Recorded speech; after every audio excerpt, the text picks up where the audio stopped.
how to survive any recession.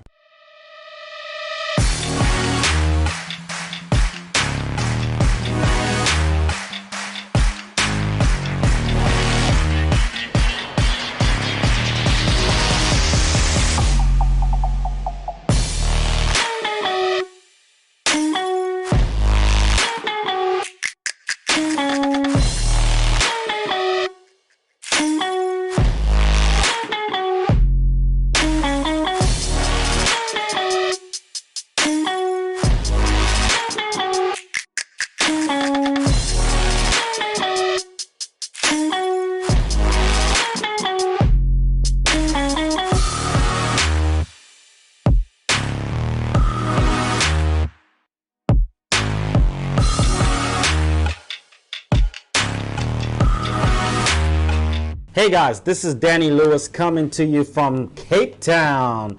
Alright, so the reason I'm shooting this video today is because I want to talk to you specifically about this pandemic, coronavirus, and how hard it's hit countries world over, and how hard it's hit South Africa, and how in the future, any recession, which there will be another one since these things seem to occur every 8 to 9 years, you need to be prepared. You need to know what to do next time this happens, because this has been the worst.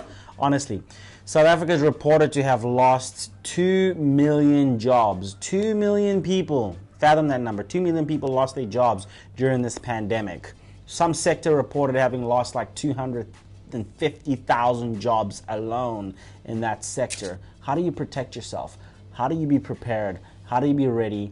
How do you be able to weather the storm of any recession? No matter what country you go to, we got people who are immigrating to South Africa because South Africa is terrible. The grass is greener on the other side. But hey, what happens if there's a coronavirus 2.0 or 20 in that country 8 years from now? What are you going to do then? What happens if it's worse? The economy there does not do as well as South Africa is and takes a steep dive, because look, it could happen anywhere, anytime. Who knows who's pulling the strings? The Illuminati. We don't know. The big shots on this planet could decide, hey, let's hit Australia next, let's hit America next, let's hit Europe, like let's hit the United Kingdom, or let's hit countries like New Zealand, and you could have just moved your entire family there, and you're back to struggling, to suffering, to not having a job, to experiencing another depression or suppression or pandemic, epidemic, whatever name they call it.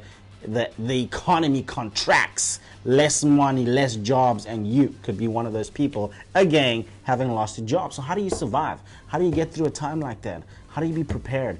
One thing I can suggest from our experience so far going through this pandemic, you need to be networking like crazy. You need to be establishing crazy connections, getting new business, getting out of your comfort zone. If it means leaving your home, leaving your town, leaving your province, leaving your country, leaving your city, that's what you need to be doing, because you need to get a lot of attention right now. So number one, get out of your comfort zone or your city or your home if you have to develop new connections. Key word here, develop new connections, new business. You need attention for your business, because if people don't know about you, they can't buy you. If they don't know you, they can't flow you, okay? So the way you're going to do that is go far and beyond than what you normally do, because normal is a failing formula, as you can see by how many people have been hit living a normal life. Okay, so be extra normal, extraordinary. Don't seek the ordinary existence. Look for the extraordinary existence. And that way you will survive. But you need to take extraordinary measures, like getting out of your comfort zone, getting out of your city, getting out of your town, hitting marketing hard, social media marketing hard, getting your business attention as much as you can, because new connections, new network, new people knowing about you and hearing about your products and your services means new money, new business, okay? What you need to focus on is exactly that. 2, invest in yourself. Don't stop investing in yourself. I cannot emphasize this enough.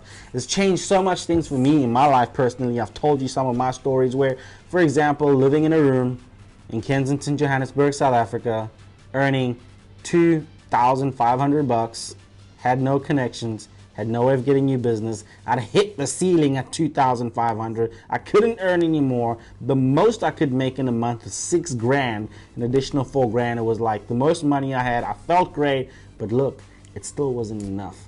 I didn't even have my own space. It was a communal space and it sucked. I don't ever want to live like that again. Ever. Like ever. Okay? So the way I got myself out of that condition was finding new connections, new people who had the same mindset as I did, and investing time and money to improve my knowledge and value in the marketplace and create new opportunities. But key datum here. I decided to invest in myself before other people started seeing value in me. I had to create the value, and I want you to do the same thing. Look, if you create value for yourself, okay, in you, and people start to see it, whether it's MDs, CEOs, companies who are looking for skilled candidates locally or, globally, you will come up. If you have that skill that they need, if they see value in you, that they will pay you more money to have you than to have their money in the bank. But it first starts with you deciding to invest in yourself, putting in the energy and effort to learn new skills, new tools, learn about a new trade. If you got to shift from one trade to another trade, I had to do that. I must have done it 5 times in the last 5 years, but each one that I've moved to has enabled me to grow as a being and create more value in myself, increasing my skills and knowledge to be able to use those to create more revenue. And that's what you need to be doing. So those are the 2 points that I wanted to share with you, okay? Get attention, get attention, get attention, get attention so you can develop new connections, new network, new business opportunities, and hey, don't stop investing in yourself, whether it's learning about money, learning about sales, learning about your trade, becoming more valuable in the marketplace. These are the key things that are going to help you become more valuable to someone else who will pay you the money you need and want to survive and ultimately thrive, which is what we want. I'm shooting this video from Cape Town because we're down here doing exactly what I'm telling you. Okay, creating new business opportunities, getting new networks created, finding new people that we can do business with. We must have created several people here in the last, 2 weeks, 3-4 different connections that are helping us get big, juicy deals that we're looking for. And it took us deciding to get out of the comfort of Joburg, where we know, who we can speak with, who we can ask, listening to the same old stories, the same old data, the same old complaints about the economy, about the recession, about the pandemic, about the amount of jobs lost, and to a completely new environment. And it's beautiful, gorgeous. The people here are amazing. The service here is incredible. The competition is extremely high in Cape Town, let me tell you that. Everyone is trying to get that business, giving you great deals. And so, hey, we're looking for money, looking for connection in this area. And I suggest you do the same thing. These are key things that will help you survive any recession, any economy that contracts. When they contract, you expand your network, your customer base. When the economy then gets better, what do you think is going to happen? Who's going to be the Mac Daddy with the most business and the most money? You will be, and you owe to yourself. Have a 10x day, fellas.